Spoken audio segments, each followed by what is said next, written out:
வணக்கம். மிதுன ராசி அன்பர்களே, நெக்ஸ்ட் ஜென் என்ற இந்த காணொலியின் மூலம் உங்களை சந்திப்பதிலே பெரிய மகிழ்ச்சி.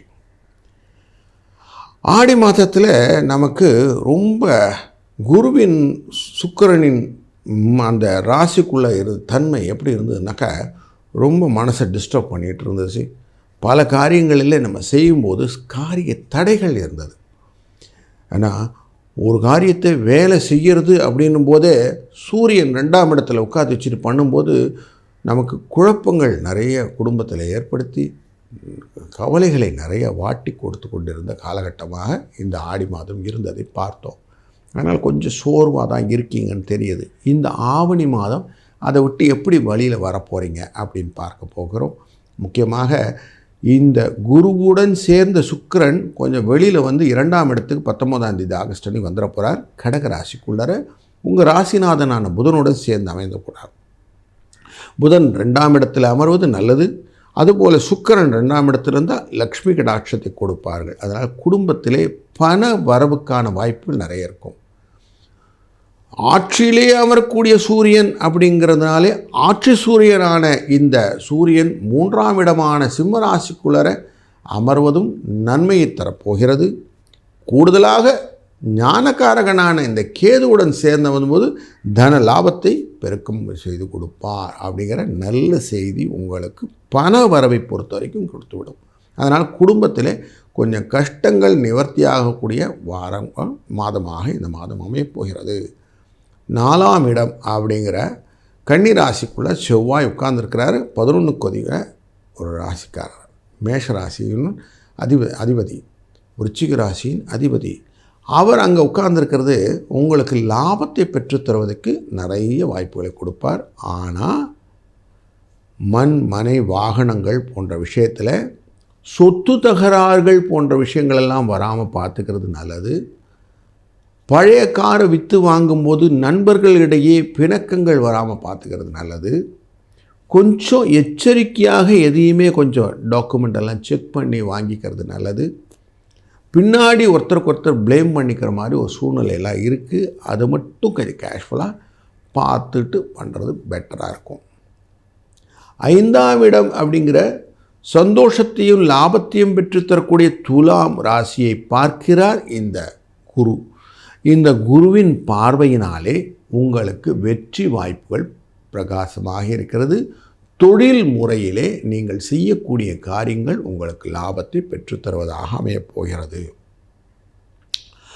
6ஆம் இடத்துக்கு உரிய செவ்வாய் நமக்கு 4ஆம் இடத்திலே அமர்ந்திருந்தாலும் லாபத்தை நோக்குவதனாலே ரிண ரோக சத்ரு அப்படின்னு சொல்லுவோம். இந்த சத்துருக்களினால் வரக்கூடிய உபாதைகள் நம்மளை தீயவர்கள் நம்மளை விட்டு விலகிவிட்டு நன்மை கெடுப்பதற்காக நன்மையை கொடுப்பதற்காக நம்ம கூட எல்லோரும் சேர்ந்து வருவாங்க.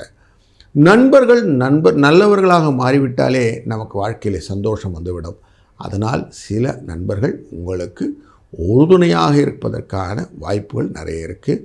மனசில் சந்தோஷமாக எப்போயுமே நீங்கள் எல்லா காரியத்தையும் செய்வீங்க. அப்படிப்பட்ட ஒரு நல்ல ஒரு சூழ்நிலை தொடர்ந்து கொண்டிருக்கக்கூடிய மாதமாக இந்த மாதம் உங்களுக்கு அமைத்து கொடுக்கும்.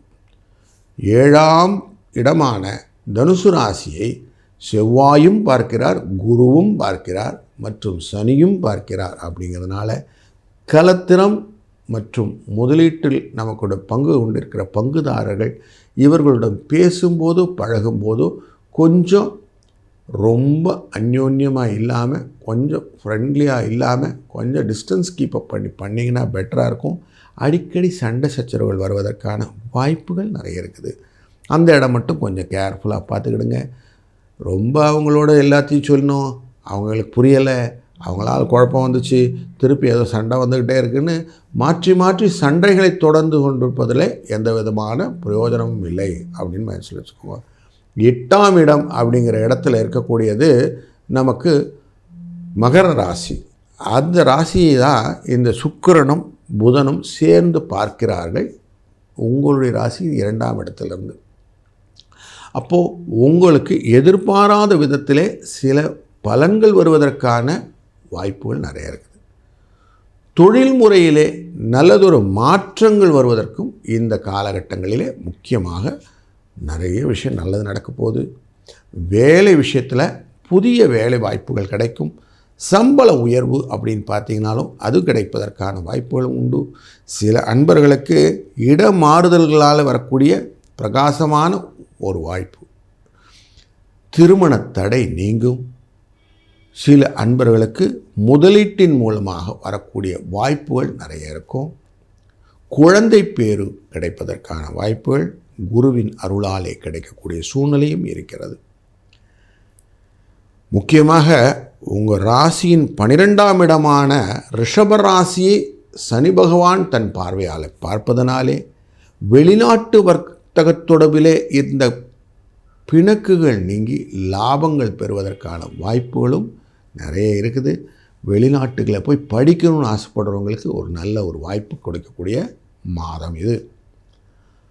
திருமணம் தடை நீங்கி நல்லபடியாக சுப செலவுகள் உண்டாகும்.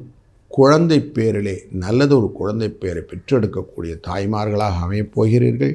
அது வகையிலே உங்களுக்கு நல்ல ஒரு செயல் உண்டு.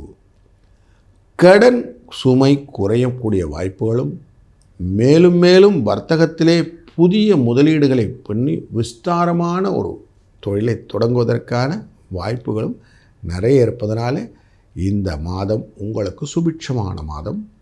இந்த மாதத்திலே பல கிரகங்களின் ஜெயந்தின்னு சொல்லுவோம், பிறந்த நாட்கள் உண்டு.